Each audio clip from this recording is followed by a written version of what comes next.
Good morning. Welcome to our workshop, The Ministry of Belonging. I ask that everyone put their Zoom onto speaker view. Again, officially, you're very, very welcome. I know it's a beautiful Sunday morning, but I hope that this topic of the Ministry of Belonging will be a special blessing for you on this day. Our prayer today will be led by our presenters from Larch. So I'm going to introduce them now. I'd like to introduce to you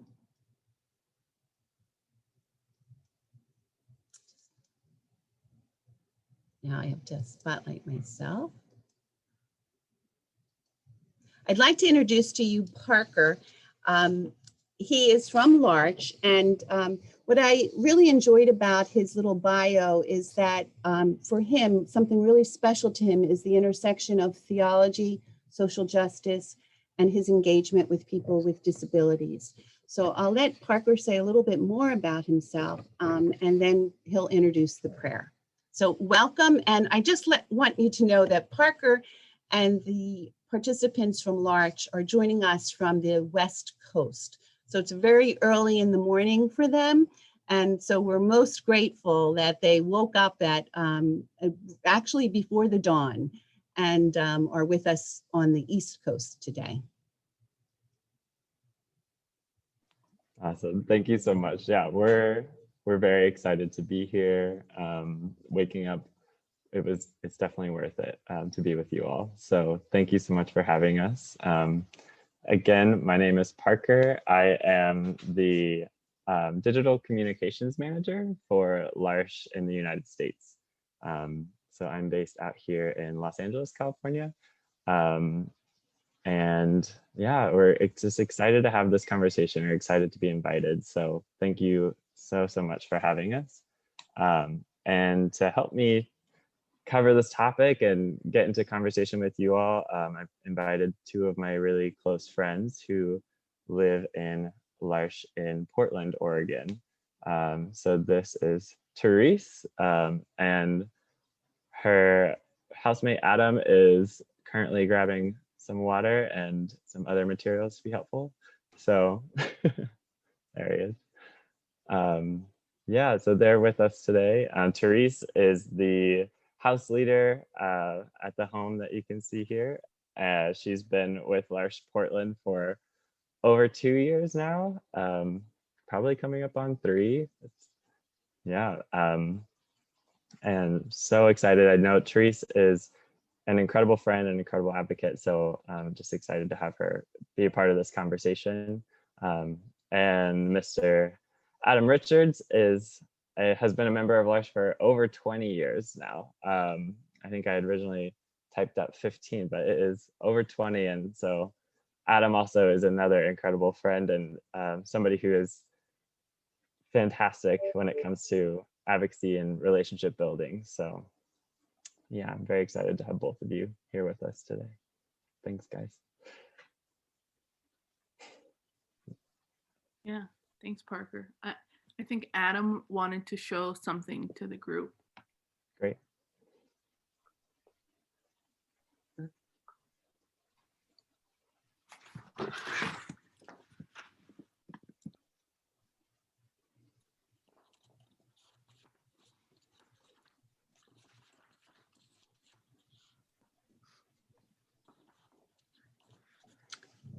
This is Adam did a collage of his own face, and he wrote Winnie the Pooh's name, and he drew Winnie the Pooh on there.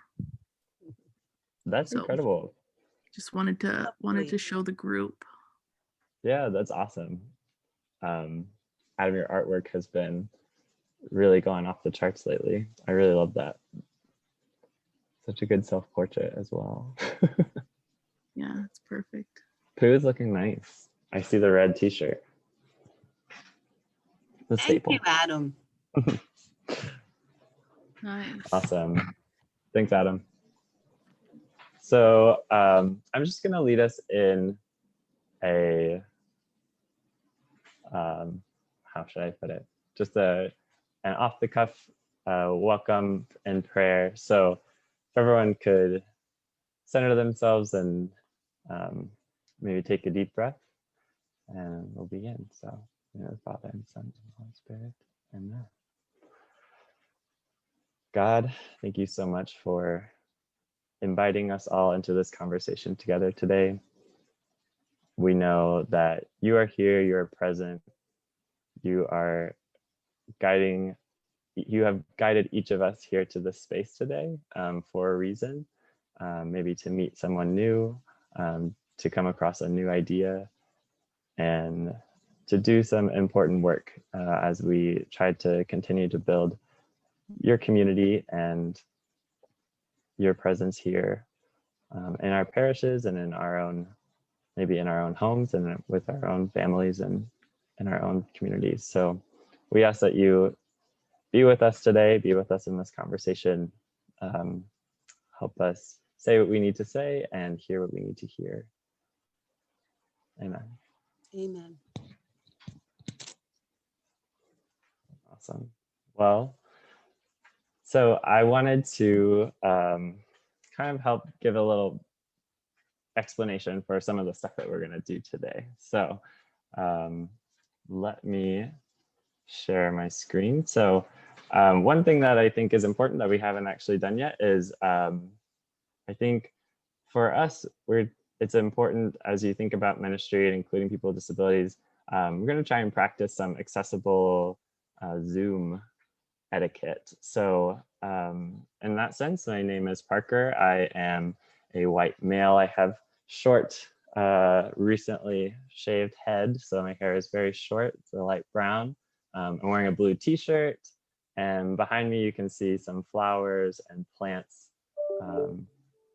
And so that's one example of being able to describe the image that's in front of you. So as anyone comes across this on the screen today, I would invite you to maybe describe your appearance for audience members who might not be able to see your image. So that's one thing that we'll be doing, as well as any slide that comes up on the screen. I'm going to describe it and make sure that I'm reading all the text. And we'll do that with the chat as well. So, so everyone can stay engaged and stay involved.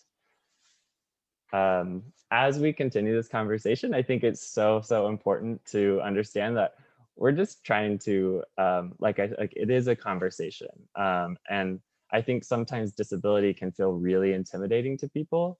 If it's not something you talk about often, if it's not something you have personal experience with. And so as we continue, I would encourage everyone to be open, be vulnerable. I hope that this can be a judgment-free and welcoming space, and we trust that each of us are coming with our best intent. So if you have a question and you're afraid to ask it, I would encourage you to do so. If you do feel more comfortable, you can feel free to chat me directly instead of sending it in the public chat.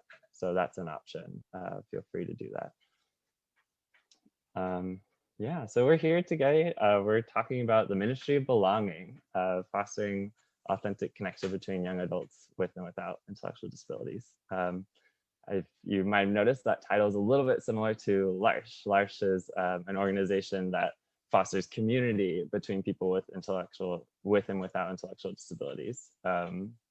We believe in uplifting people's gifts, and in doing so, breaking down barriers, right? And continuing to kind of break that cycle of marginalization for people with disabilities. We know this can be done in many different areas, and one of those is in parish communities. So we hope our time together will help you to continue to welcome adults with intellectual disabilities into your ministry programs, and just create vibrant communities where every person feels like they belong. So Teresa and Adam, did you have any other hopes that you had for our time together? I think you hit the nail on the head for me, Parker. Adam, is there anything you want to add? No. Nope. All right, Great. Well, I'm going to share my screen and just, we've thrown out the name Larsh. I think some of you might be familiar with who we are, but I'm just going to give a short one. I want to share a short video, and then I'll just give you a little bit of information about who we are, what we do, that might help with some of our conversation today. But before I start, does anyone have any questions? Feel free to put those in the chat, or yeah, or ask them out loud.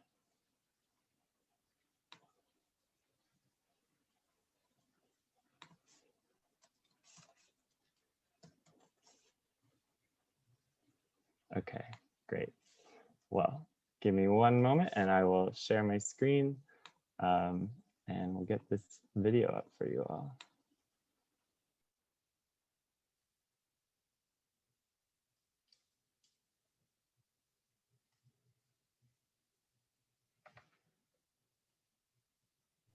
So this is a video from L'Arche in Atlanta. So we're just hopping all around the country today. All right.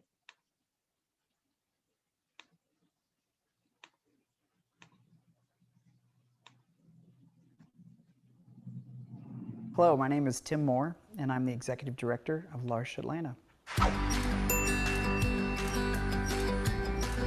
L'Arche Atlanta is a member community of L'Arche International. L'Arche is French for the Ark, and it basically means a place of refuge for adults with intellectual disabilities. The genius behind L'Arche is that we focus on creating the context and community for a mutually transformative relationship. So this home houses 4 people with disabilities and 4 adults who live together as caregivers, and together they form a little family. And those relationships become models for the kind of relationships that other people in the neighborhood can also have with people with disabilities. The beauty of L'Arche is that people begin to discover that every single human being has a gift to contribute. People with disabilities are too often seen as recipients of charity, and what people discover in L'Arche is that they're capable of giving so much. So neighbors have been the beneficiaries of true friendship, that they get to know people and they get to know their gifts. So in L'Arche, we try to live just like any other family would. We're a faith community. We gather around the dinner table and break bread together. The whole point of this is that disability is not something that's scary.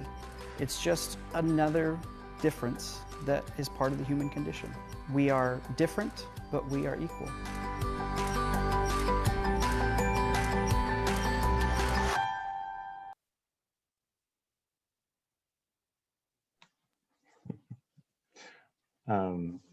Adam and Teresa, what did you think of that video? Ooh. I thought it was cool. Adam, you were laughing at the end. What'd you think? Good stuff. Yeah. I love that video because it really highlights the community aspect of L'Arche. There's so many shots of people around a dinner table, which is just such a classic scene from L'Arche, and I think also might be a classic scene for a ministry space. Maybe not necessarily a dinner table, but sitting in circles, being in space, sharing that time together, I think is really important. So yeah, so as we continue, I'm just going to give you a little bit more info about us. So let's see, here we go. So here we are. We are here, the Ministry of Belonging, fostering authentic connection between young adults with and without intellectual disabilities. At the bottom, you can see our website and our social media handle. You can find us on Instagram and Facebook and all the good things. There we go. So today, I'm just going to kind of give you a little roadmap about what we're going to do today together. So we're going to reflect in our goal, right? Our goal together is to reflect and grow towards authentic belonging for people with intellectual disabilities. We want to do this specifically for you in parish communities and ministry spaces. So we're already starting off with number 1, who is L'Arche? Who are these people who are talking at you already this morning? So we're doing that now. Number 2, what is belonging? It's a very big question, right?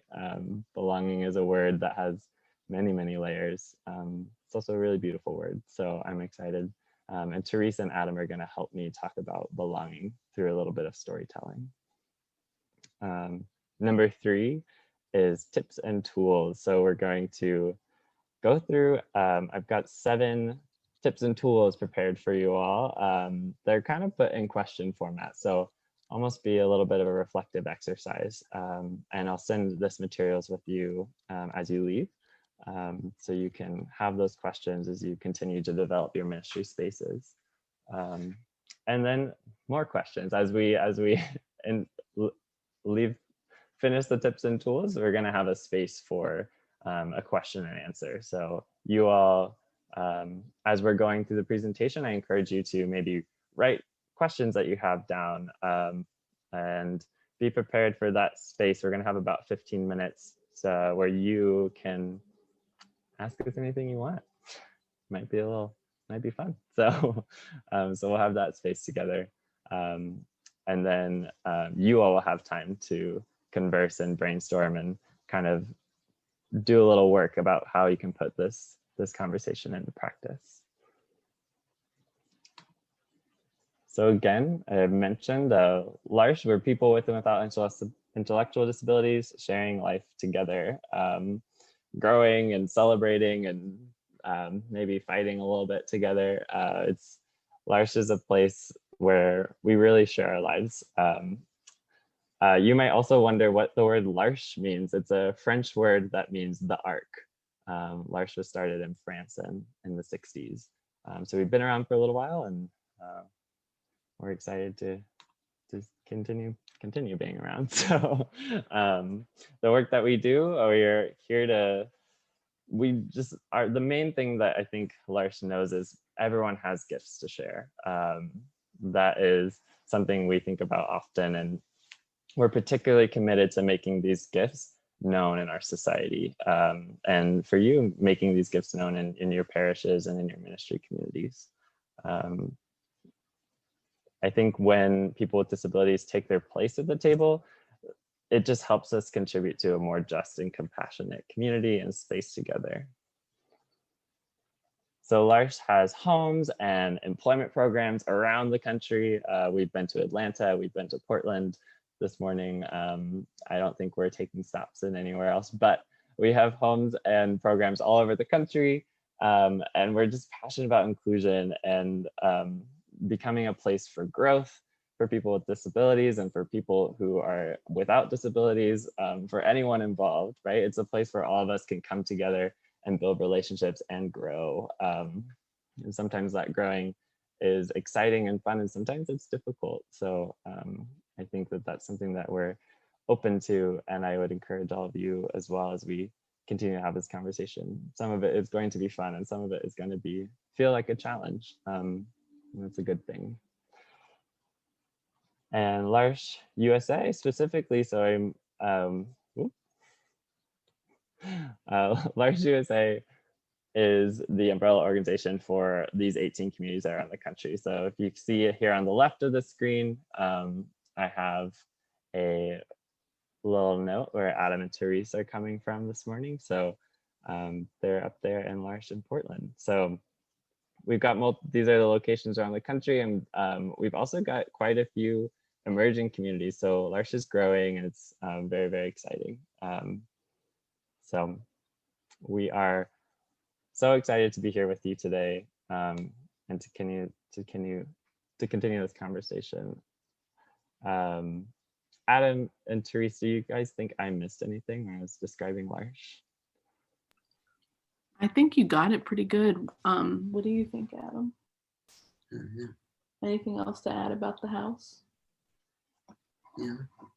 You got it, Parker. Yeah. Oh, Adam's got something to add. Yeah. Oh, yeah, good job. Yeah, good job, Parker. Thank you. Thank you for the support. L'Arche is a very supportive space as well. Awesome. Well, now you know a little bit about us, the work that we do. I really, really am excited to get to you all, and the work that you're doing, which is so, so important. So we've tossed around this word a lot, and I already said it's a word with many layers, but belonging. What does does that mean? And I think that some of the best people here to explain it are going to be Adam and Therese. I've had the honor of actually being housemates with Adam and Therese. And I can tell you for a fact that these two model and practice the theme of belonging every day. Maybe not every day, but most days. So I'm really excited that they agreed to wake up and be here with us today.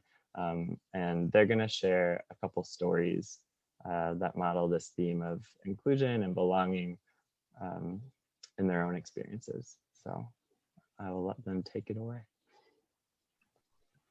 Thanks, Parker. Wow, an honor to be my housemate. I'm going to remember that next time someone asks me to do the dishes at the house. I'm going to say, isn't it enough of an honor just to be my housemate?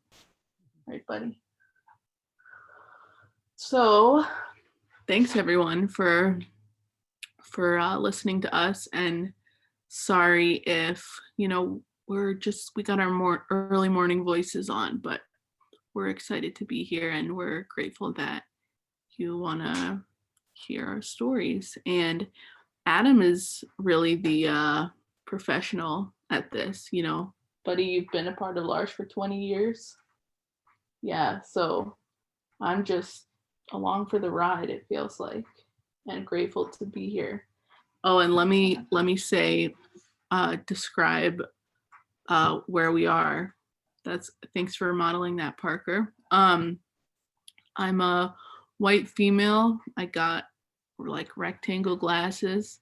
I got brownish hair in a kind of a messy bun, you could call it. And I got a little part of my head shaved on the side. And I'm wearing a L'Arche Portland shirt, white shirt with a blue, orange, and white design of some houses on a river with boats that says L'Arche Portland. And I'm sitting on a couch in a basement, and next to me is who? Winnie the Pooh or Adam? I don't know. It's Adam. He's a white man. He's got a shaved noggin and a gray beard. And he's wearing a cool basketball shirt with Shaquille O'Neal on it. And he's wearing tractor suspenders and blue jeans. That's him. Did I miss anything, buddy? All right, good. Okay, so we are members of St. Andrew Catholic Church in Portland, Oregon.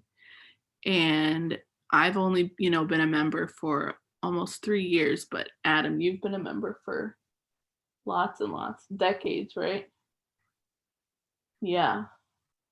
And so we were thinking Adam would talk about his experience at church, because Adam has a special job at church. I think that makes a big difference. You want to talk about your job at church? Do you give out communion or carry the book? Carry the book. Yeah. So during the Mass, when the priest is done reading the gospel, he closes up the big Bible. And what do? Do you walk up there and get it? Yeah. And do you take it outside or to the back of the church? Back of the church. That's right.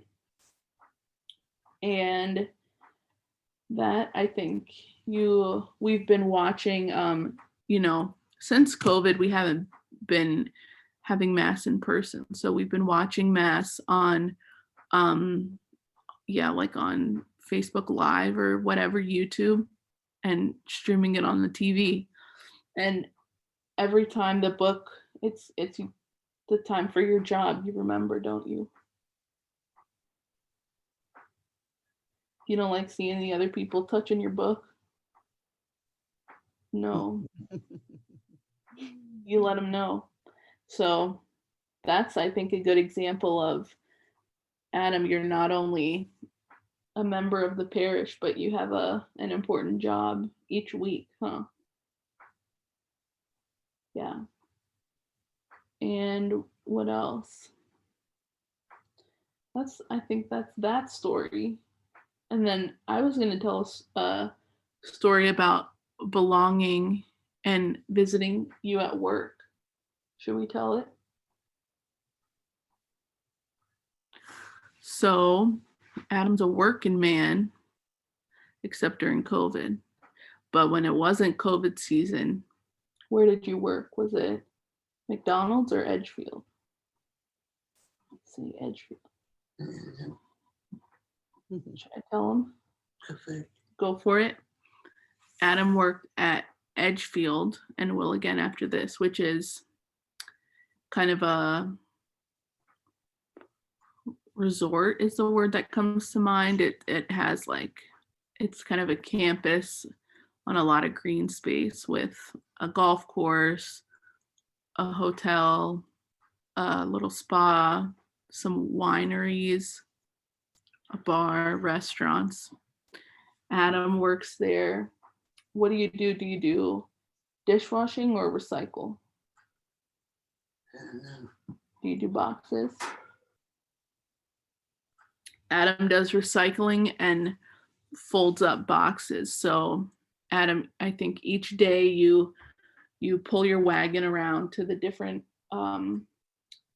all the different restaurants and stuff on the grounds, and you pick up their recycling and stuff. Yeah, and then do you bring it to the big dumpster? Nice. And so where my part of the story comes in is that I was a newbie here. I still am a newbie in the grand scheme of the community, which is I like to remember. But I was really new, only here a couple months, and I wanted to visit Adam's work, right? Yeah. Adam, you like to have visitors at your job. Come eat lunch at the restaurant and stuff. So I thought, okay, might as well go out there. And I didn't know too much about your workplace, Adam. But yeah, so I went out there, and Adam, you gave me a tour. Do you remember that? You showed me everything, the bathrooms, the dumpsters. Those were the two main stops, but everything, the golf course, the bar, you know your way around, don't you? Yeah. And it was so incredible. You couldn't make it more than 50 feet without another worker or like a regular visitor of Edgefield stopping Adam to talk with him. Right, buddy? Yeah. Like everyone was chatting with Adam, asking him about how he's doing and asking him how the boxes are going. And Adam, you were just clearly so loved and valued there and seen as an expert in your job, right? An expert in the field of recycling. And if I can be vulnerable, I was so new that I had seen you as my friend, but it hadn't really crossed my mind that you were such an expert at your job, and even that you were so beloved there and like had such a community there. I was inadvertently being kind of self-centered or taking kind of a charity mindset of like, well, Adam's part of this community, not even thinking that you, buddy, would be leaving the house and going to a job where you're so, your contributions and your presence are so important, you know? What do you think? Well, I can say that first visit to your work really kind of helped transform my mindset into seeing people with disabilities, not as just blank slate people that are ready to be friends with me, but as people that are often experts in their own fields, definitely experts in their own lives, and people that are already part often of loving communities in one way or another. So for me, kind of by seeing the belonging that the person is already engaged with, the places where they already belong and help others belong, it really helped me to create that same sense of belonging in my own life and my own community. Hopefully that makes some sense. It definitely was a transformative moment for me. Do you want to share anything, Adam? You good? Okay. I think that's my story. Yeah. Thank you both so much for sharing and being open and vulnerable with us, kind of giving us a peek into who the two of you are as people, and also your day-to-day and your experiences. So thank you so much. And I think, what I love about that story is, for me, when I think about belonging, it starts with a welcome. It starts with an invitation, but I don't think belonging really happens until you feel known, right? Like Adam walking around campus, and to be so known, to be invited into conversation, and that I think is really such a good model for what belonging can look like, or should look like. So thank you so much for sharing that story. Yeah. So we've got a few responses coming through the chat. Therese said a bit ago that Adam would really like her to share that with everyone that his brother Ty is visiting from Washington, D.C. next week for the first time in over a year. So really, really excited for you, Adam. Margaret said, awesome. Andrew said, that's wonderful. I hope the visit goes well. Grace said, that's great. Virginia said, that's exciting, Adam. Enjoy your brother's visit. Christina said, how exciting. Hope they have a wonderful visit. And then as we transition to some storytelling, we got a few responses to the story as well. So Margie said, that's wonderful. Katie said, that's a beautiful story. Margaret said, nice to hear the gift you have been given. And Karen said, these are stories that should be shared with our communities. Beautiful. So thank you both so much again.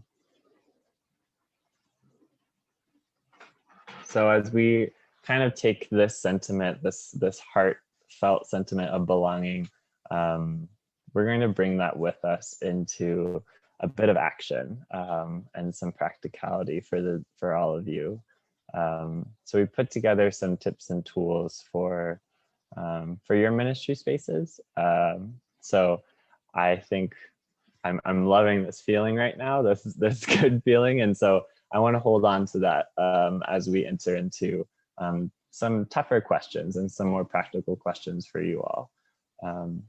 So I'm going to share my screen again. And I realized I wasn't actually modeling what I said I would model. So I'll do a little bit better at that as I share my screen, and we move on to some good slides with some questions. So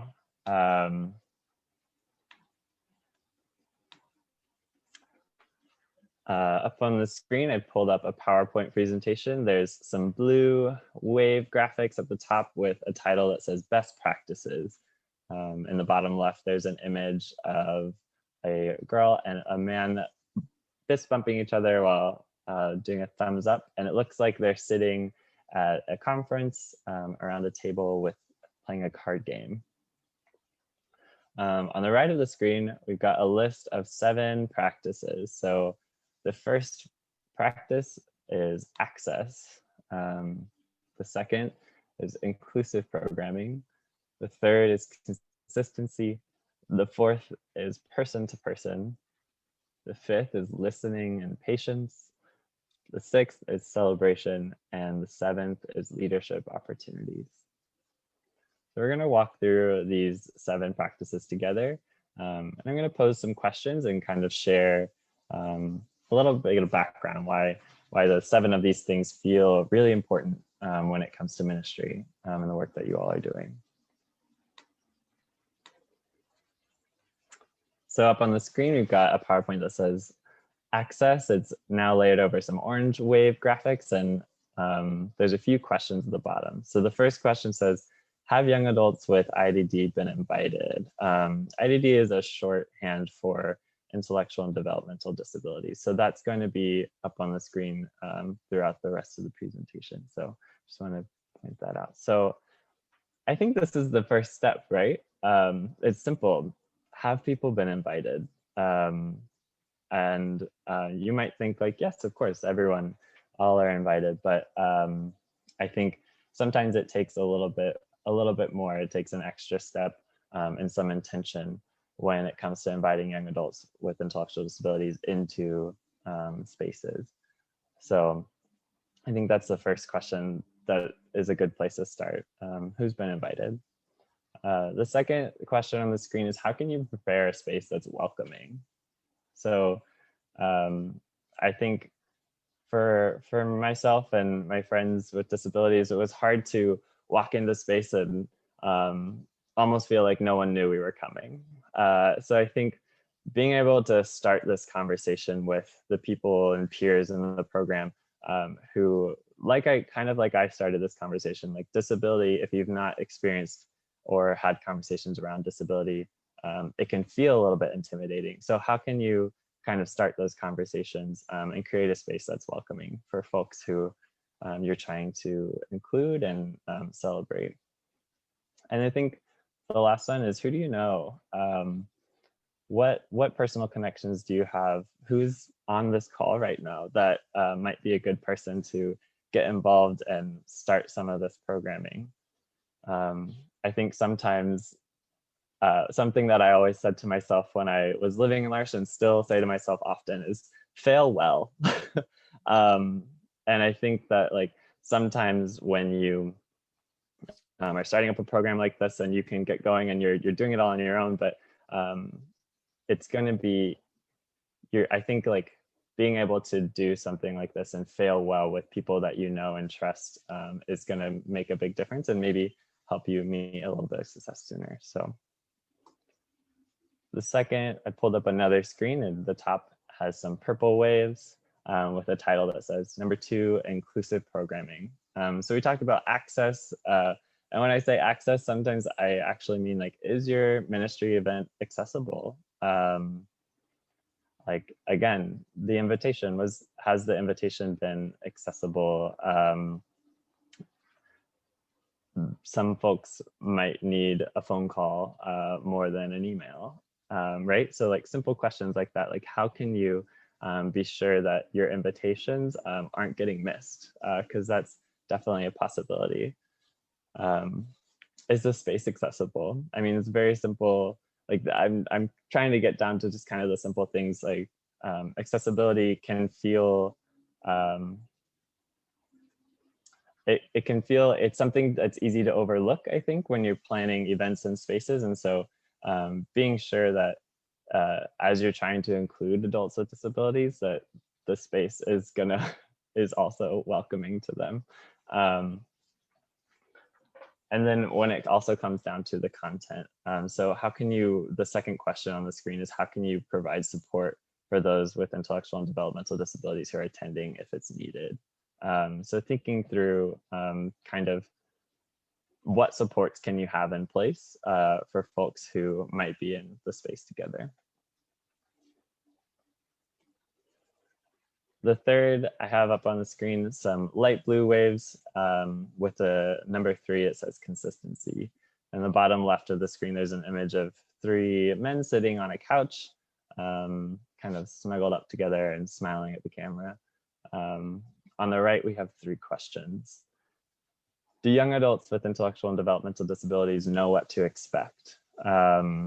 I think when you're providing a ministry space or any sort of event, even a Zoom conversation like this, I really appreciated how Sister Kathleen like sent out a bunch of materials beforehand and a lot of information about what's going to be happening.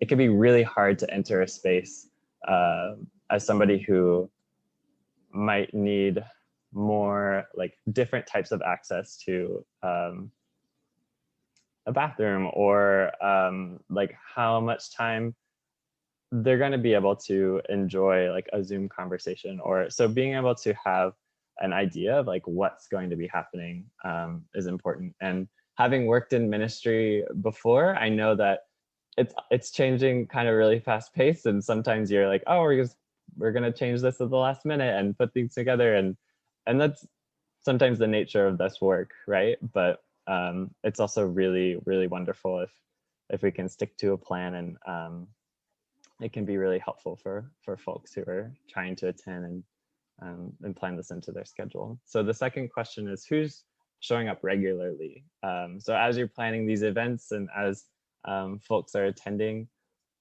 who's showing up? What, like, you know, kind of taking stock of like what you've done well, how people have responded. And I think the counter to that question is, who's not showing up, and why not? So being able to take stock of the time that the events and things that you're putting together, and kind of asking you those two questions. So realizing what you've done well, and then recognizing where there's room for growth. It's very, very important as this continues, right? The fourth practice, up on the screen, there's some orange wave graphics with a title that says number 4, person to person. So we talked about like putting some supports in place for people with disabilities, but as you get to know, I think like in my own experiences and my own friends with disabilities, it's having those relationships and getting to know what do people need is incredibly important, right? So being able to understand person to person, like these members of your parish communities have their own gifts and their own needs, and so being able to get to know them and figure out planning events, getting to know, like, you know, Therese is coming, this would be helpful for Therese to have in this space. And so understanding kind of those specific supports that you can offer can go a really, really long way. The second question on the screen says, what gifts do young adults with intellectual and developmental disabilities in your parish have to offer? So one of my favorite things about L'Arche is we do so well at celebrating people's gifts. And like I mentioned earlier, we do believe that every single person has a gift to offer. Every single one of us on this call has something to offer when it comes to a parish community and just our lives in the world, right? And so trying to figure out what these specific members of your parishes have to offer and the gifts that they can bring to your ministry spaces.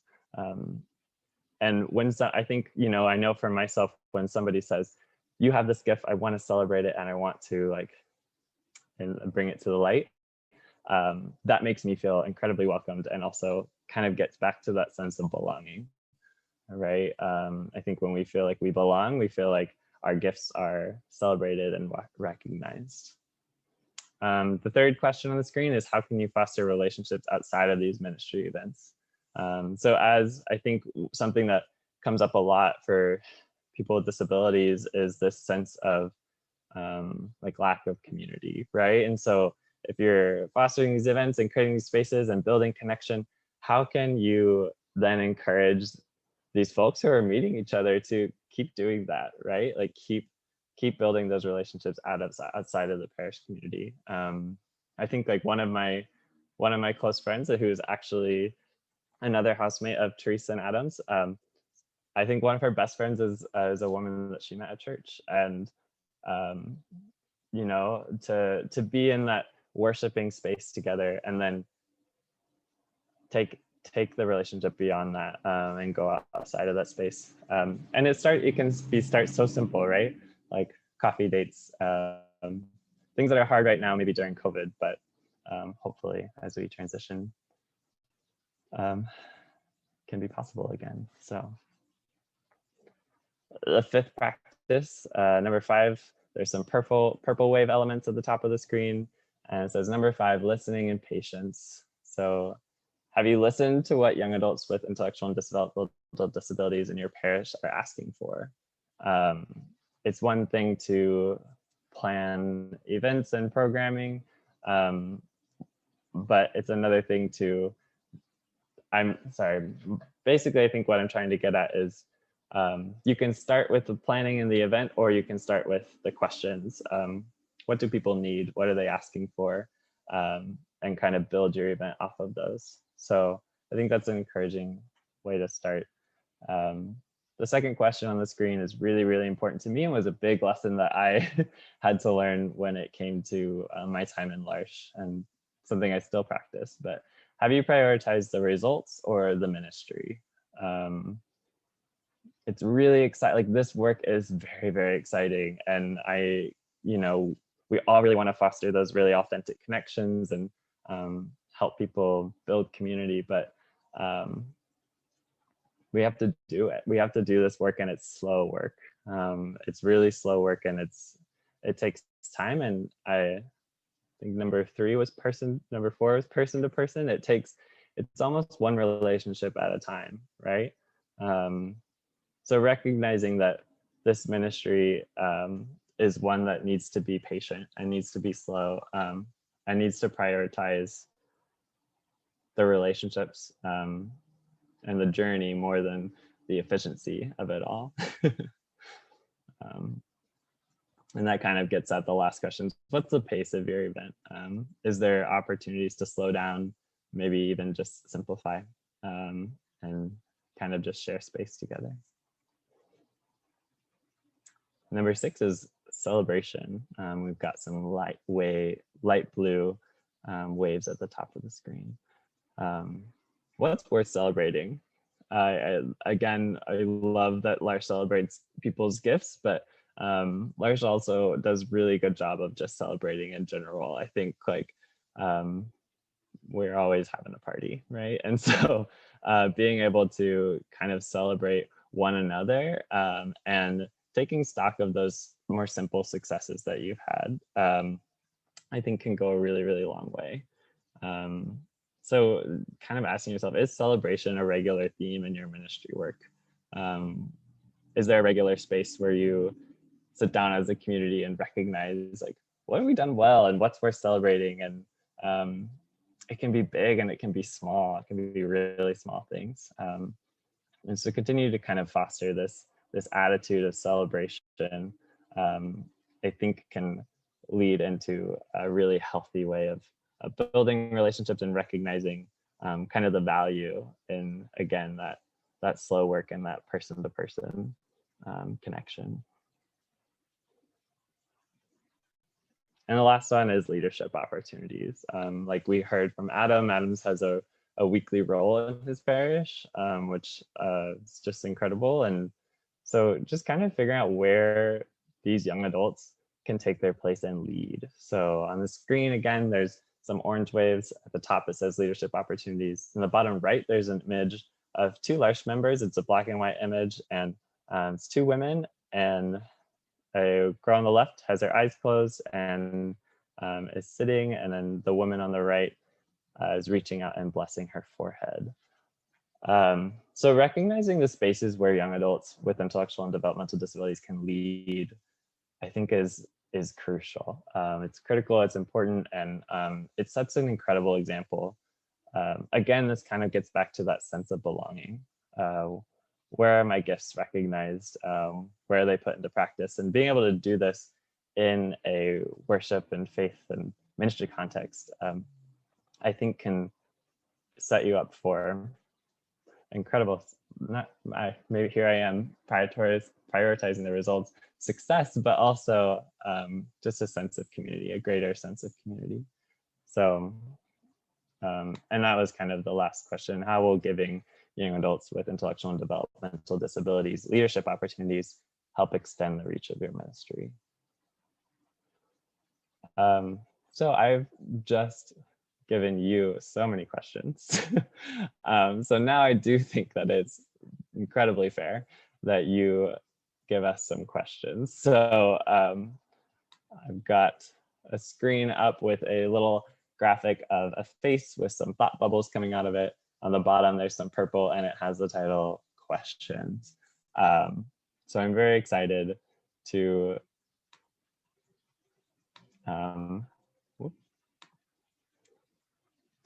hear some questions that you all have. And while maybe you're thinking of those questions, so feel free to use the chat to ask the questions.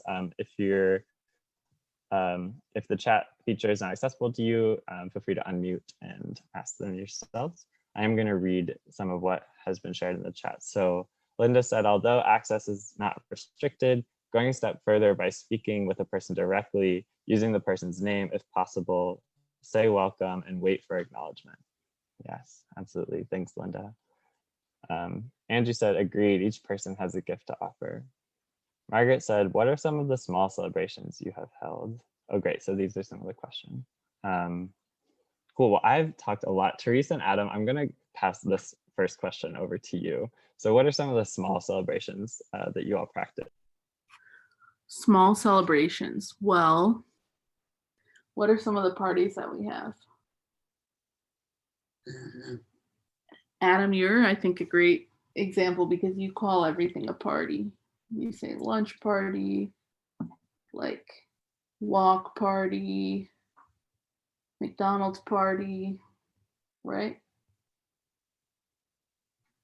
Yeah, but I think some of the like more official celebrations that we have, we celebrate people's birthdays, we celebrate everyone's anniversaries, which is like the day of the year that they joined the L'Arche community. So Adam just celebrated his 20-year anniversary, and that was but those are kind of like still big celebrations. Some smaller ones might be like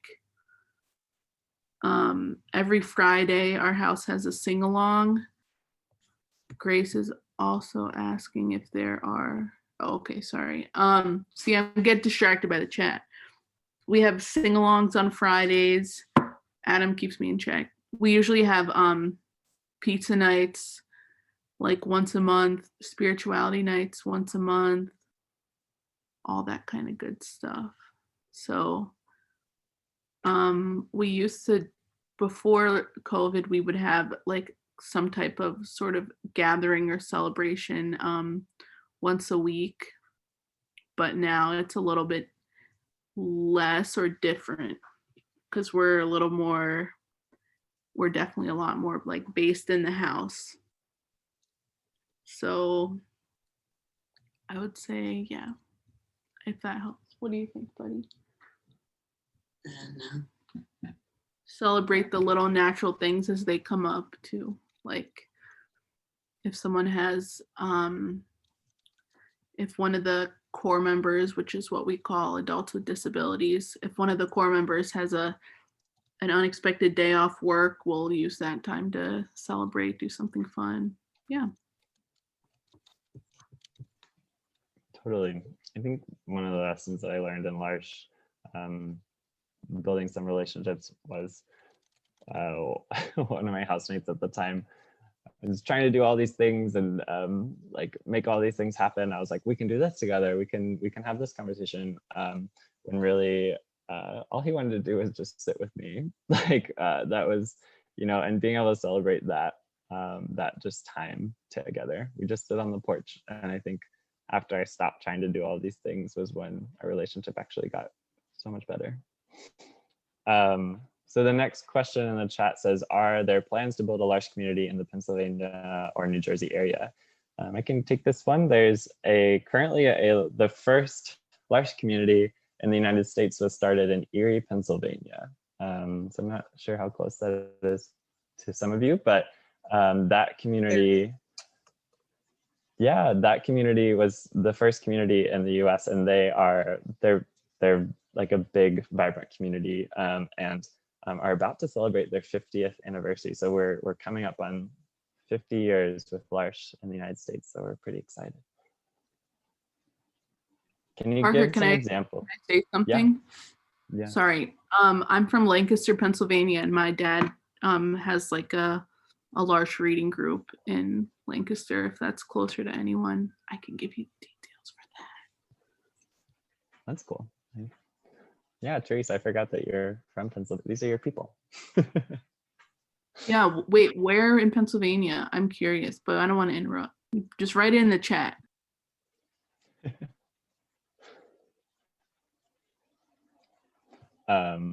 The next question says, can you give some examples of slowing down and simplifying an event? Teresa, do you have any suggestions? Slowing down or simplifying an event. Well, I think let me think.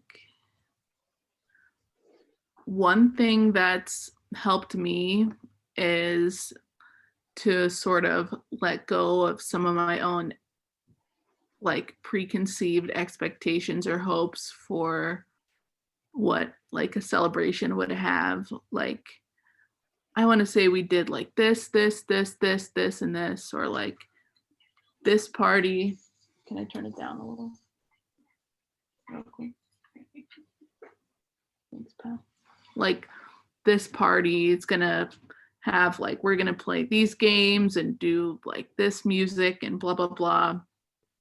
I've had to sort of readjust my expectations around that and prioritize like the feelings. Like I just want everyone to feel like included and celebrating. So I think just giving more, I'm trying to think of like practical tips. I think like adding more time to things helps. I think adding plenty of breaks in between different like parts of a celebration or an event would help, like 5-minute breaks. Yeah, those are what's coming to mind, is like the physical slowing down of things. And as far as simplifying, I think that just comes back to like access and making it accessible. And so, you know, subtitles, image descriptions, those kind of things always help, and using like simple language while still including all your content and ideas. Yeah. Mm-hmm. Yeah, totally. Thanks, Teresa. The next question, and we're running close to time, so we're hoping to invite some folks from Best Buddies to share with us. So we'll answer a couple more questions, and then hopefully you all can kind of use your collective knowledge and kind of dive into some more of these questions during your small group sessions. This one's a quick one. What training does everyone receive? Is it learned by doing? I'm assuming you might be referring to the people without disabilities who live in L'Arche, and everyone who lives in the home goes through a becomes certified personal support workers through their specific states. So Therese can attest many, many training sessions. And then maybe this is a good question to kind of can kind of dive into. It says, what is the best way to begin ministry for young adults with intellectual and developmental disabilities? My parish doesn't have anything yet.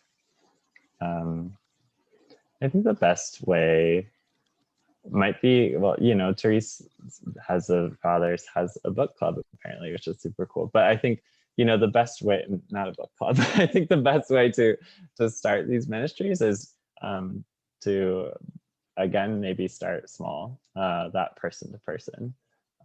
So being able to, I think somebody offered this lovely sort of explanation.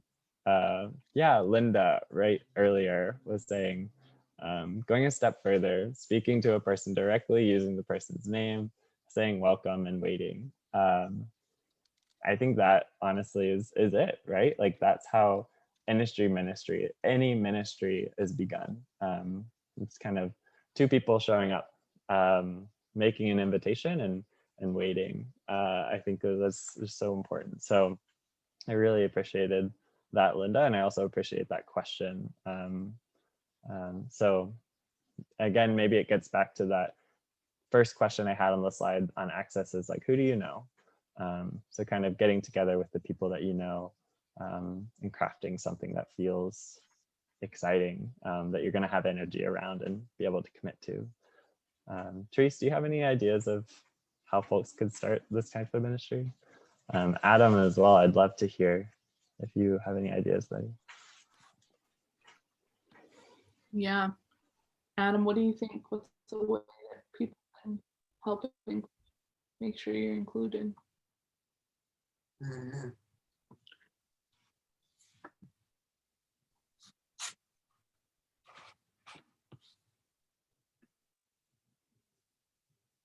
We have a little frozen.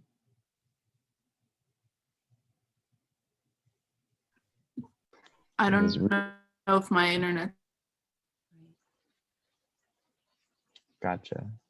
Therese, you are a little frozen for us right now. So, so I really think you are putting some wonderful, wonderful things in the chat. And it's also fun to see where everyone's from. So, but I think that we're coming up on our time, and I want to respect that, and give everyone the space that they've allowed. So really, really excited.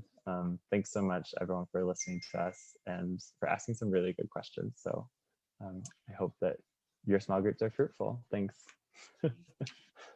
Parker, thank you so much. And a special thank you to Adam and to Therese. What wonderful sharing. And I can tell from the questions, there's a lot to consider. And I want everyone just to know this is the beginning of a conversation. And I hope that these questions, you'll begin asking other members of your parish community. Our parish contacts will have more conversations around this. So Parker, thank you. And we will save the questions too. So, there might be some ways to get back to people with some of the questions, and they can also be used for our 15 minutes of small group conversation, which Parker and I think Therese will be joining us in. Before I introduce the next speaker, I want to also introduce you to some key people first who are here. One of them is, I'm going to surprise them by spotlighting them for a second, is Matt Davis. And Matt is the new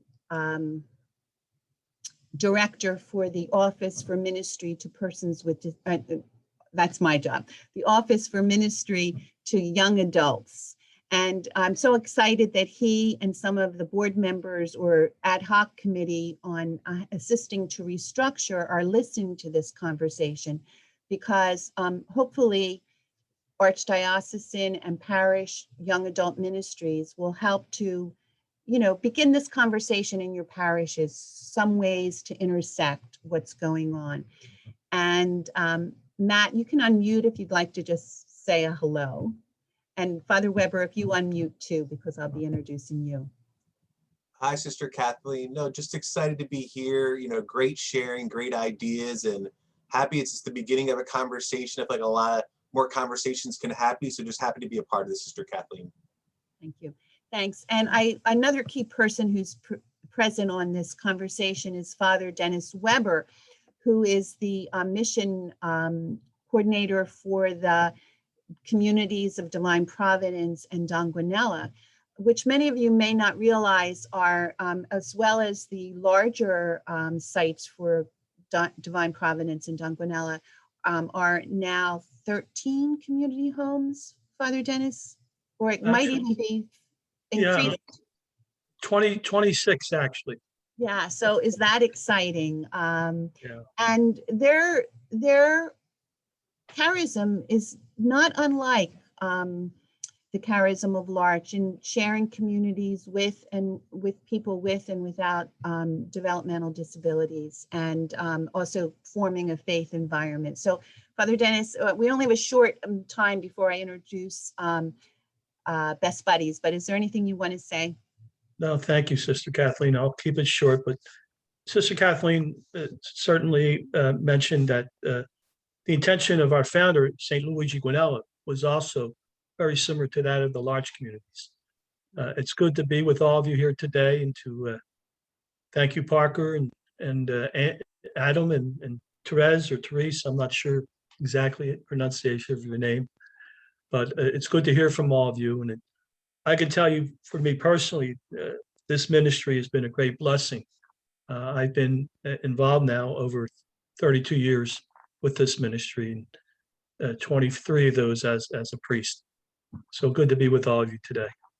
Thank you, Father Weber. And their 25 group homes are dying to have engagements. You know, they really want to be engaged with parish communities and also with young adult ministries and adult ministries. So thank you. And just, I did not model, but I am a middle-aged or over woman who is a woman religious in my navy blue IHM suit with a lot of books behind me. What I would like to do now is to introduce two people from Best Buddies. So I'm going to remove spotlights here and hopefully find our next people. Hold just a second. Okay, good. I found one of you.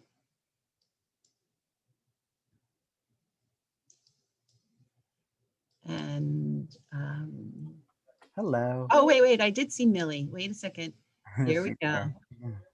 That spotlight. It's not as easy as you think. So we're really thrilled. In our area, we have a very active Best Buddies, and both the communities of Divine Providence and Dunquinella, as well as my office, have been engaging Best Buddies in conversations about assisting parishes, assisting individuals, as well as groups in finding ways to form these relationships. So I don't want to take any more of their time. Andrew is, you know what, I'm going to let you introduce yourselves so that we can save a little bit of time. And so thank you for the 10 minutes you're going to share. And just so everyone knows, after that, we will have about 15 minutes in small groups so you can process some of the information you have. And also anytime during that, if you want to continue to put questions in chat, we will look at those and hopefully respond in some way or continue the conversation with in that way. So I'm going to unspot me and give it over to Andrew and Millie. Hello. Hi. My name's Andrew. I'm a program manager with Best Buddies in Pennsylvania. I'm wearing a black Best Buddies shirt and my Best Buddies background, but you don't want to see my home other than that. And I'm with my colleague and really good friend. The reason I actually work for Best Buddies, Millie, who's going to start us off. And you know, she definitely speaks as eloquently as anybody. So go ahead, Millie. I'm sorry. Oh, that's okay. Thanks. That's a nice intro. Good morning, everyone. Nice to see you all. And thank you so much for inviting us. I know we want to be very respectful of time, give everyone plenty of time to talk and share their questions. My name is Millie Prothero. I'm the Director of Programs and Operations for Best Buddies here in Pennsylvania.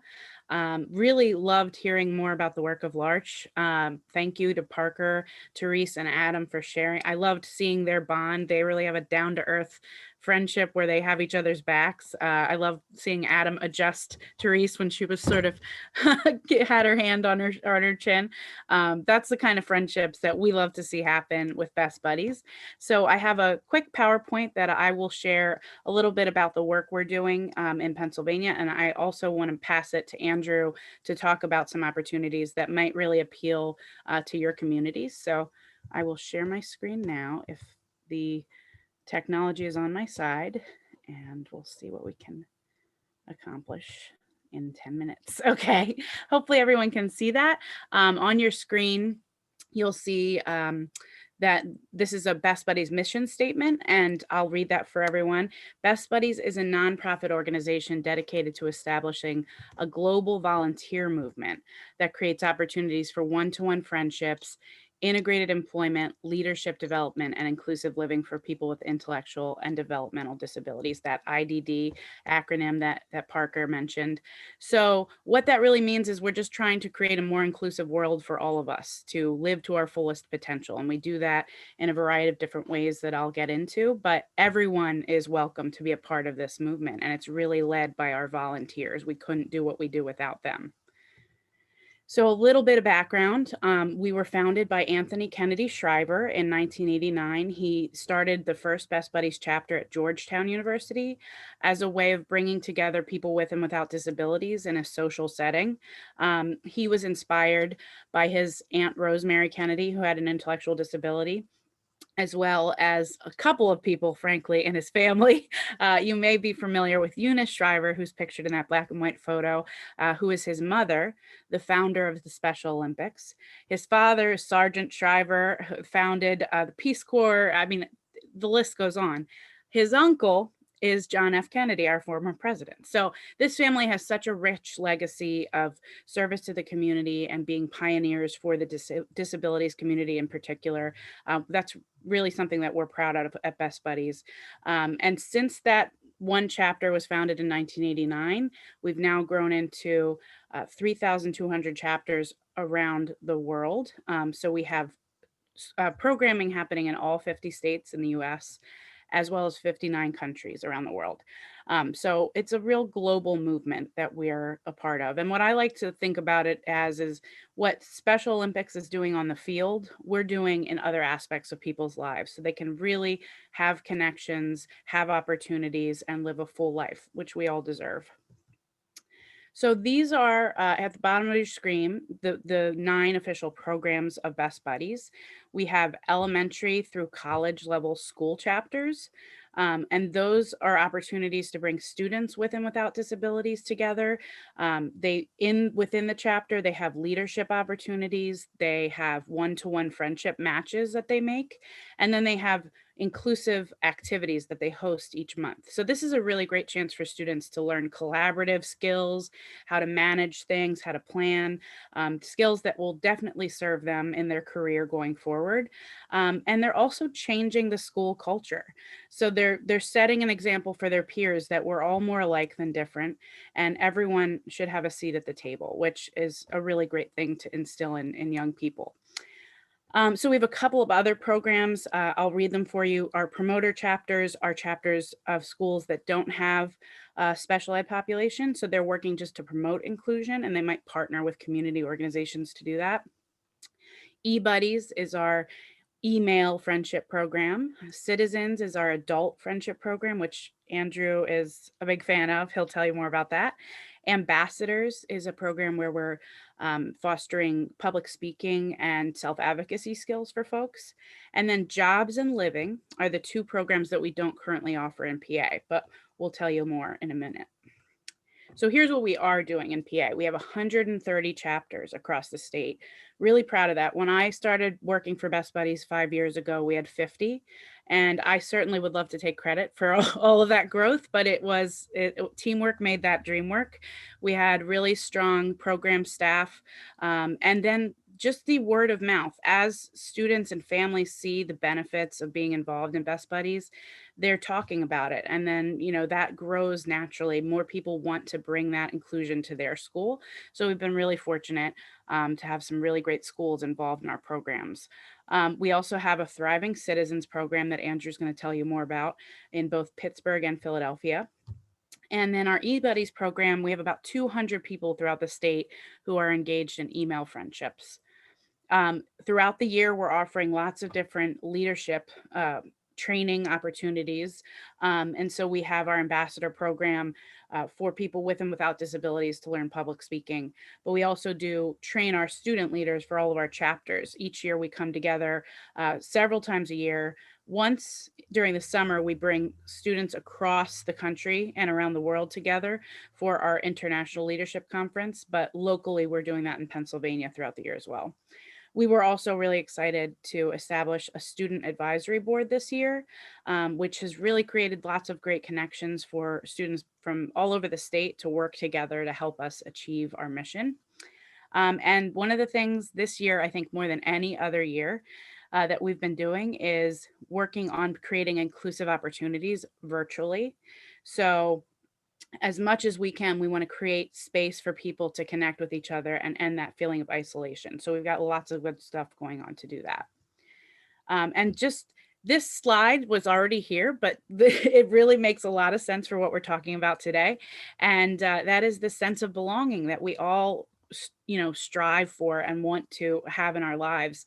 So I think there's been so many great points made already. I won't belabor that, but what we're really trying to do for every person involved is allow them to be their full authentic self and be accepted by others and feel that their voice is valued. So that's really a great goal that we have in mind for each of our chapters and for each of the programs that we're offering. And it's something we can all look to our own lives to do for other people as well. So I would be remiss if I didn't mention the effect that the pandemic is having for the disability community in particular, but it's something that we can all relate to. This is the great equalizer. We're all feeling a little disconnected and isolated right now. And so right now it's been a really good time to talk about inclusion and connection, and that's what we do. So we've actually seen a real increase in people wanting to get involved, which I love. I mean, it sort of restores your faith in humanity a little bit when you have people signing up to volunteer or wanting to still open a chapter, even with all the challenges they're facing in their lives. So now's the time. Now's the time to extend yourself in your personal life, in your parish, in your school, in your workplace, and let people know that you're thinking of them, you're caring about them, that you haven't forgotten them. So Best Buddies has a lot of different mechanisms to help you do that if you're interested. Just like to show this to folks in case you don't see your school, your favorite school on this list, let us know. We would love to open new chapters. I actually have 2 potential chapters at Drexel University and Penn Dental College of Dental Medicine that are interested in opening probably in the next week. So things are popping. Things are happening all the time. We're really excited because that one small group can open lots of doors of opportunity for people on campus and in the surrounding community. And we're really excited to get more involved in the elementary programs. That's something that's newer to our state. And to instill these qualities of inclusion and acceptance and kindness and empathy in children at a very young age is going to change the course of their lives. These friendships that they'll develop early on hopefully will carry through the rest of their school career. I do think we might have some folks on the call that are familiar with our programs, have a son or daughter involved in the programs. So thank you so much for that. Please spread the word.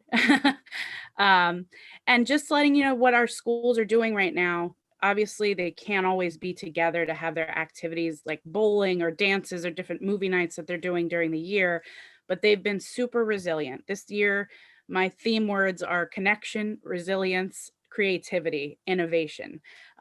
These kids are coming up with activities that'll keep their friends engaged, that'll be, keeping them entertained, but also informed and inspired to continue.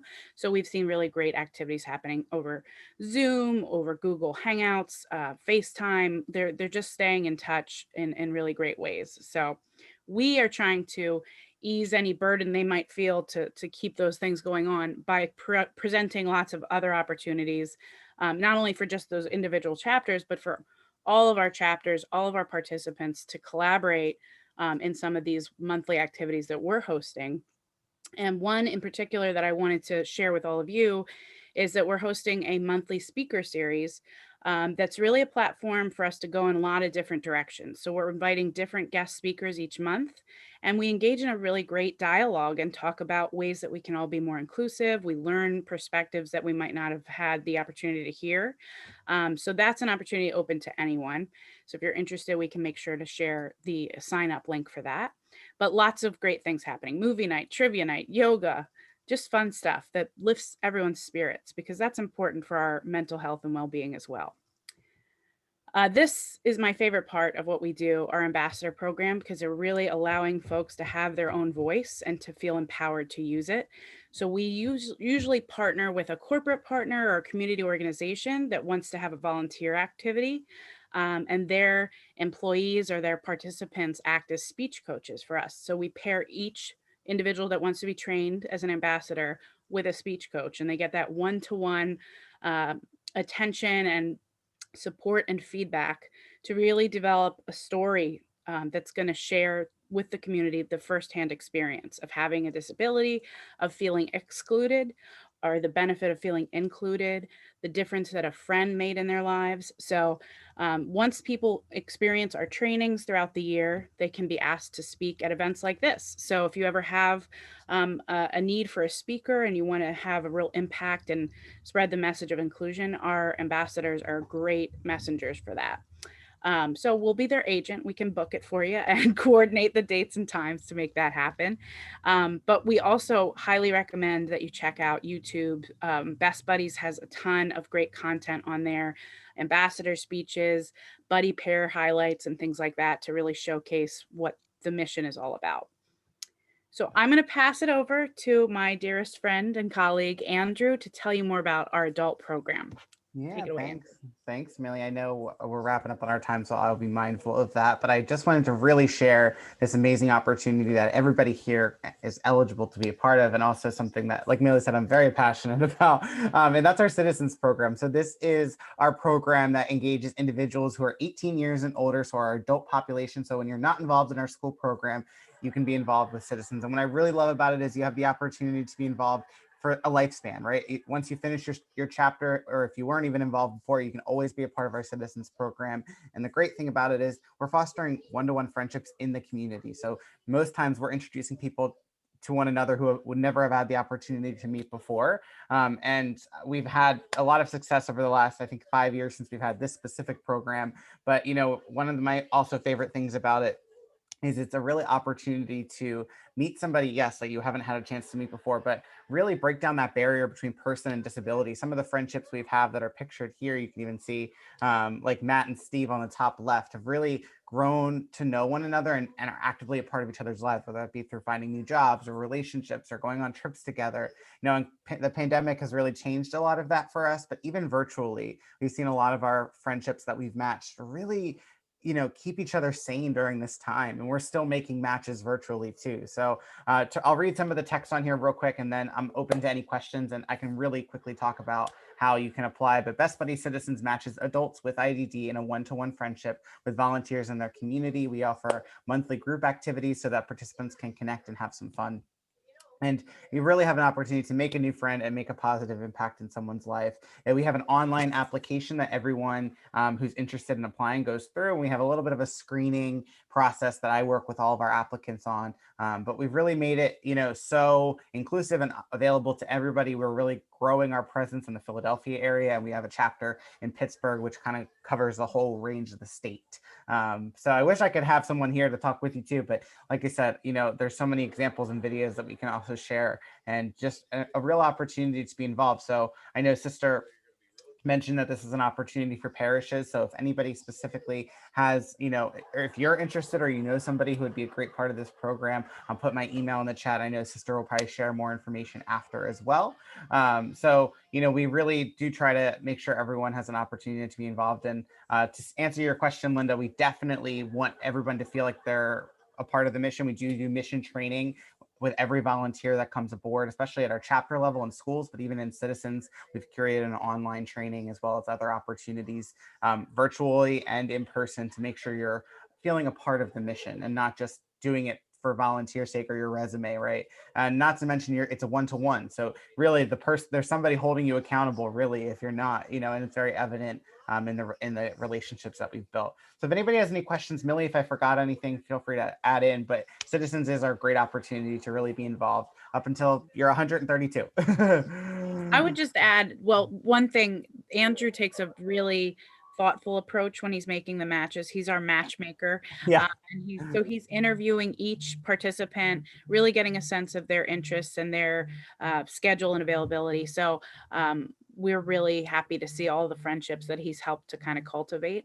Also, there is the option to do a chapter. So if you have a group of people that really want to get involved, we can sort of establish your own chapter and partner with organizations that serve folks with disabilities, so that we're really making a big impact at all. Lots of opportunities, always. That's how we do it. Millie and Andrew, thank you so much. If you could stop sharing your Sure. screen, I'd like to just sort of move us. I'm not sure how to put, thank you so much. I know I put you under a really big constraint of 10 minutes, which was a little bit more. And just remember, we're beginning the conversation. For everyone involved, I do want to give us a little bit of time to process the information by small group talks. And I know we will go about 10 minutes over the 11:30 time.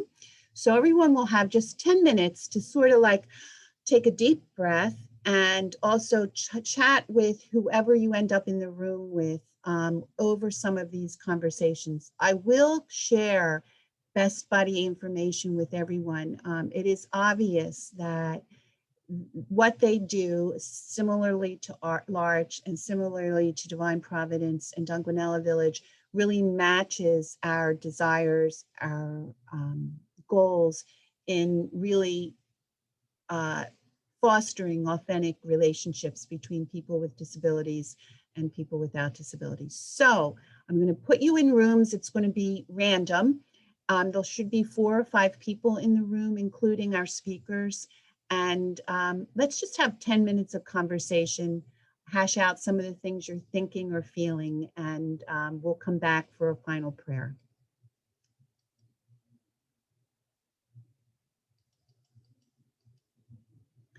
Please respond, join once you get the invitation.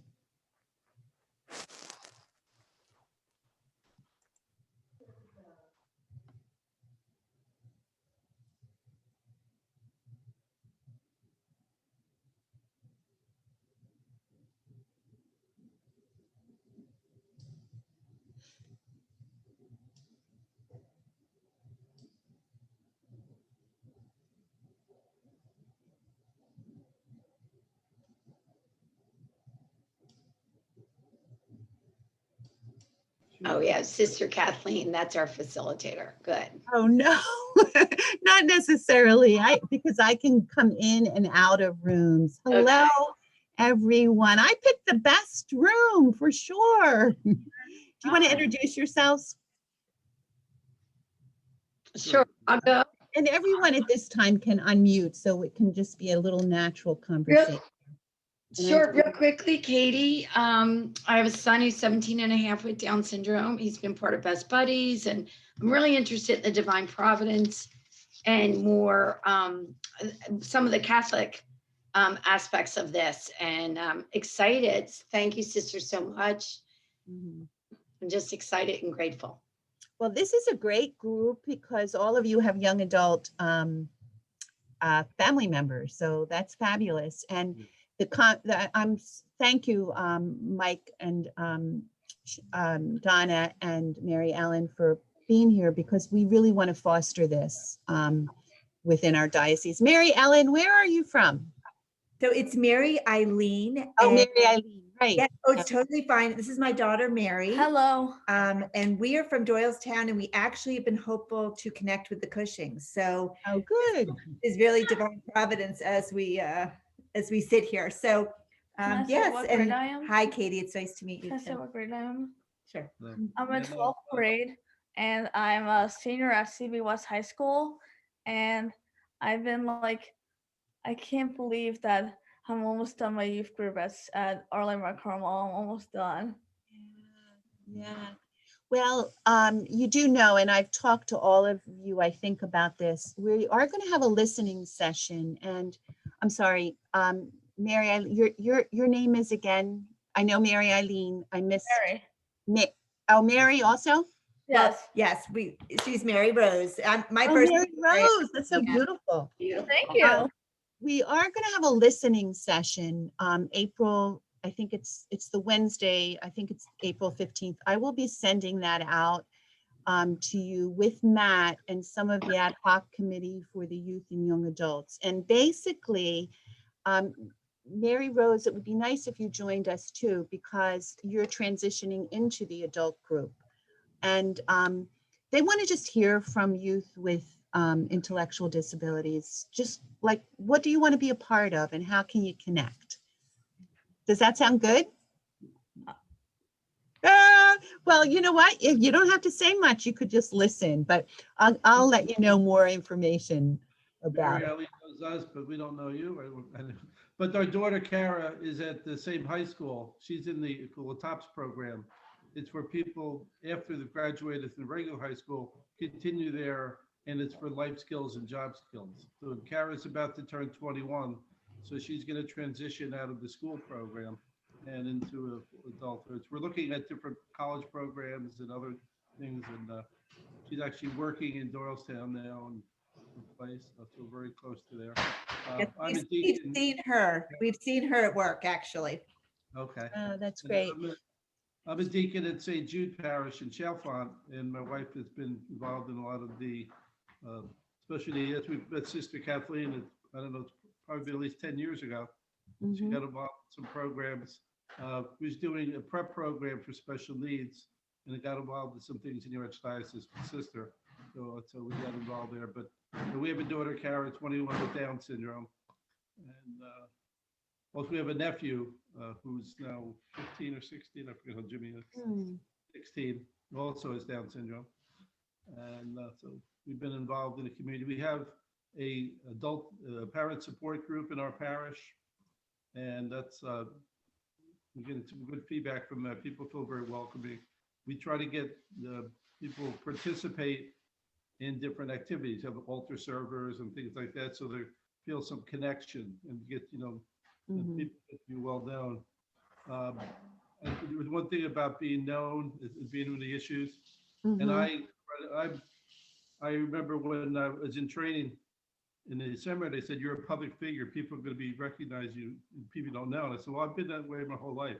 And now I'm either Donna's husband or Kara's father. That's great. That's why I mean. Yeah. So this is sort of an open-ended conversation as it has been, and the time is shorter than I would have liked. But any impressions or anything that really struck you, or something that maybe you can work on implementing in your parish? It is such a big thing, especially as we are at this point of considering, what are these next steps looking like for our daughter, Mary, in terms of our parish life. I do think, and I think this is so important from our perspective, when I think about life across the lifespan here, the parish is the one constant. We do not intend on leaving this area. I don't want to leave this area. No, I know you don't. And so what we are trying to really do, and what our hope and our dream is to build a culture of support around our daughter, so that as she ages and we age, I don't want to age. I know, and ultimate, right? But the ultimate happens to us. What's the one constant? And the one constant is the parish, because school will fade, work when you retire fades, all of those things, but the parish is the constant. And I think that goes for so many people. I mean, that's true for everyone, right? I joined Our Lady of Mount Carmel when I was 29 years old. Hopefully I will be 90 at Our Lady of Mount Carmel. So I think, and Mary keeps saying she's going to push me in the wheelchair, right? Mom, don't mention that on Zoom, please. Okay. But I do think that makes this work extraordinarily significant. I'm going to see that, Mom. Okay. I think you can just walk away from a conversation now. And I do think, there are lots of challenges to that work, especially as we look at our young adults without disabilities who are not necessarily participating in parish life. So I think it's a big nut, but I'm extraordinarily hopeful. And I think as like-minded parents, that we can help create that culture. That's beautiful. Thank you for sharing that, Mary Ellen. I'll try to capture some of that. And if you wouldn't mind kind of writing that in a little paragraph and send it to me, Sure, I'll Sister share it. Kathleen. Look who's here. I'll share it because we are going to cover this with Catholic Philly. So it's great to have some quotes from people. Sure. And I think that that is really a lovely, I mean, that's why we want this work to be, you know, fostered. Do you want to introduce yourself, Kara? Sure. I'm Kara. Mm-hmm. You know Mary Rose? She's from CB West. Yeah. Well, Kara, thanks for joining us too. And Mary Rose, thanks for joining us. We only have about 2 minutes. Katie, you didn't have a chance to say too much. Just, I think a place to start is just a gentle approach with your pastor. How can my son or daughter be more involved? Our son's been a cross bearer, and it's been such a gift for him, for our family, and for the congregation. And I think that gentle integration into parish life is key. And then, you know, our groups and the formality can grow from there. But I think, and Mary Eileen, that was really beautifully said and just dead on. That's where I envision Luke too. Like, he can work out in the community and whatever, but I would so love like a role, a job within the parish, whether, you know, cleaning, like just to be in holy space on holy ground, and to have that role in the rectory. And maybe as another job, maybe it's just part-time, but I think it's really beautiful. I think the conversation probably starts with our, you know, religious ed directors and slow integration, but the younger the better. And then, you know, Luke is such a part of our parish community and sorely lost through COVID. We miss it so dramatically. So I appreciate all your comments and look forward to fostering and sharing ideas with all of you. It's beautiful to be part of. Oh, thank you, Katie. And I wish the conversation could go on, but it's a beginning of a conversation. So hopefully regionally in the parishes, this will continue. So thank you so much. And the conversation, especially with Matt in the new office, will continue too. So I'm going to bring everyone back together. You can put yourself on gallery if you'd like, I think, or maybe stay on speaker view and at the very end for the final prayer. All right, let me see if I can do this. Thank you. Good for you, sister. I'm so impressed. Thanks.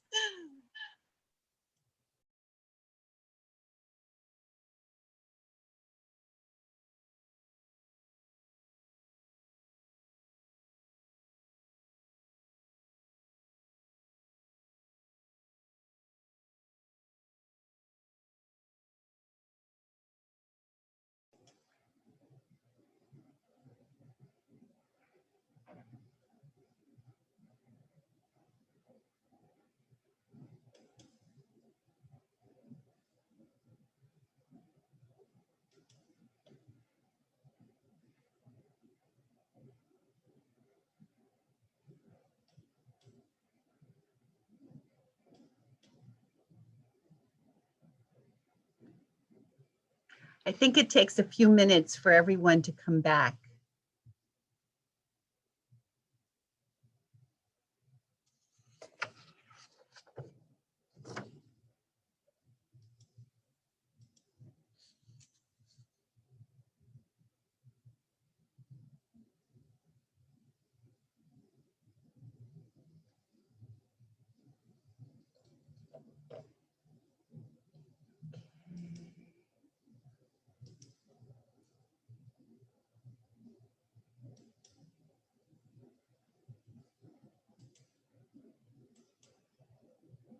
All right, I think everyone's coming back. Let me find Adam.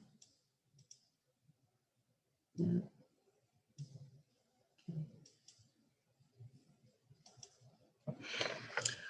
Well, thank you, everyone. I hope that was a fruitful conversation.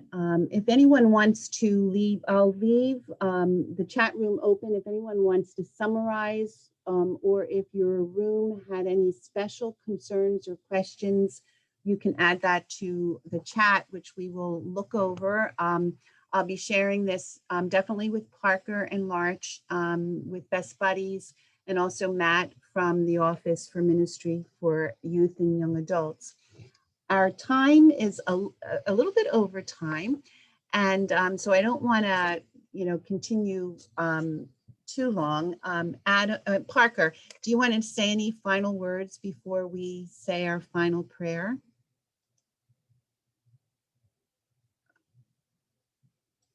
I think Parker is frozen.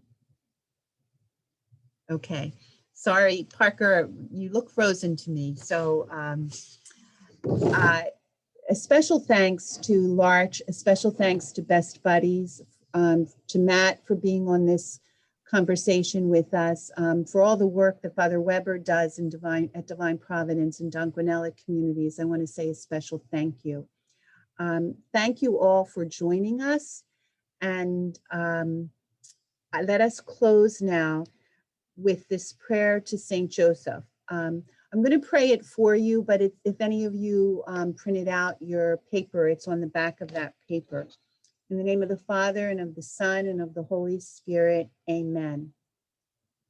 O dearest Saint Joseph, I consecrate myself to your honor, and give myself to thee, that thou mayest always be my Father, my protector, and my guide in the way of salvation. Obtain for us a great purity of heart and a fervent love of the interior life. After thine example, may I do all in my actions for the greater glory of God, in union with the divine heart of Jesus and the Immaculate Heart of Mary. And do thou, O blessed Saint Joseph, pray for us and each member on this call and their families and their parish communities and their large communities. And may I share in the peace and joy of a holy death. Amen. Have a wonderful day. God bless everyone. If the people from Best Buddies and Larch could stay on, that would be wonderful. Thank you so much, and God bless. Thank you.